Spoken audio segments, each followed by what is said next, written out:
For me, the personhood of non-humans means that we recognize one right, only one right, the right not to be property. And I don't even see this, I don't see this as a legal right. I mean, if there were enough people who accepted it as a moral matter that we ought not to treat animals as commodities, then you could use the law to protect that moral right. But it's basically a pre-legal moral right not to be treated as property. That is the only right that I believe we ought to accord to animals. But if we did accord them that one right, our whole basis for institutionalized exploitation would evaporate. To me, the interesting question is not whether a cow should have standing to sue the farmer for violation of the anti-cruelty laws. For me, the interesting question is, why do we have the cow here in the first place? If we recognized that animals had moral value, if we recognized that they were persons, we would stop bringing domestic animals into existence for our use. There would be no more domestic animals. So I'm not really interested in addressing what sorts of rights a cow ought to have. Cow ought not to be property, but the only reason why the cow is here is because we bring her into existence because we're going to eat her.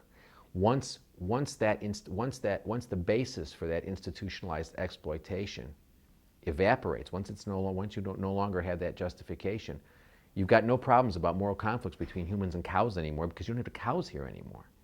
And I think that's, I mean, I understand that for many people that is difficult because they say, well, but a world without these animals, and the answer is, yeah, a world without these animals, from my point of view, would be just a terrific world if we didn't have all these domestic animals here. Have the animals, you can have the animals, the wild animals out there, fine.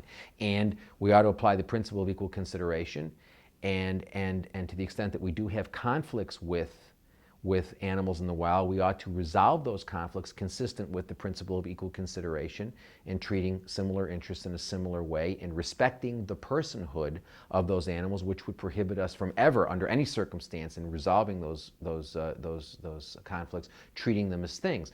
But we would cut down by 99.9% the number of conflicts that we have with animals, which we manufacture because we bring these animals into existence. We bring billions of animals into existence, and then we sit there and we say, oh, what are our moral obligations to these animals? That's already been predetermined from the outset. We bring them into existence. They are things. They are food animals, they are rodeo animals, they are circus animals, they are sport animals, that, whatever they are. These are animals that we bring into existence for the purpose of our exploitation. And then we sit around and we worry about what our moral obligations are to them because we have conflicts with them. The conflicts we have are conflicts we create. So, yeah, I mean, I often get asked the question, would you really like to see a world in which there are no domestic animals? And the answer is yes, desperately, actually. And then the follow-up question I get is, well, wait a minute, don't you have dogs? And the answer is yes, I do. I have 5 dogs. Currently, we have 5 dogs. 4 of them were from death row in a kill shelter, and 1 was from the streets. I regard them as refugees.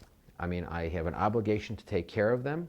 You will not find anybody on the planet who enjoys dogs more than I, and if it were up to me, if there were 2 dogs left in the world and it were up to me about whether they were going to continue to breed for us to continue to have pets, the answer is absolutely not. We have no business doing that. I mean, there's a fellow right now, the dog whisperer, who's making a tremendous living, doing a valuable service, trying to help people deal with the neuroses of their domestic animals. Why is that? Because they were not meant, those dogs really weren't meant to be living with us. They are neurotic, and there's something very unnatural. I mean, I have 5 dogs. They are dependent on me completely for when they eat, when they drink, when they go to the bathroom. They've got to hope that I don't get lost in thought writing an article and I forget to put water in their dish, or they've got to, they're completely dependent on me. The idea that we think that this is a good thing to do, to bring these beings into existence that are dependent on us, that are vulnerable and dependent on us, and they're really not part of the animal world, and they're not really part of our world, and they live in this sort of, I think is just monstrous. I will take care of I'm going to take care of as many as I can take care of, and I love them very much. I enjoy being with them very much. But in my ideal world, they wouldn't be there.